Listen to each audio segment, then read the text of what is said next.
பார்க்க என்ன ஆகுது, கூப்பிட்டு பார்க்குறான், வராத போய் என்ன பண்ணுறான், அவளை எப்படியாவது மிஸ்மேரேஜ் பண்ணுறோம் அப்படி அதையும் நிறைய நடந்திருக்கு.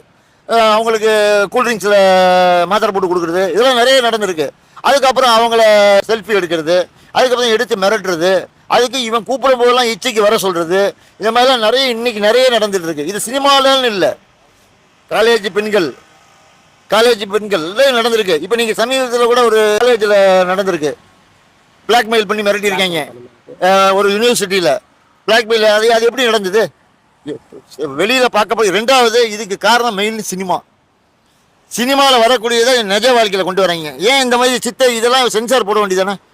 இந்த மாதிரி நிகழ்ச்சிகள் நிறைய சினிமாவில் காமிக்கிறாங்க. அதுக்கப்புறம் என்ன போடுறாங்க, இந்த சம்பவம் கற்பனை ஒரு போடுறாங்க, இல்லைன்னா ஏதாவது ஒரு விமரத்தை கொடுத்துட்றாங்க.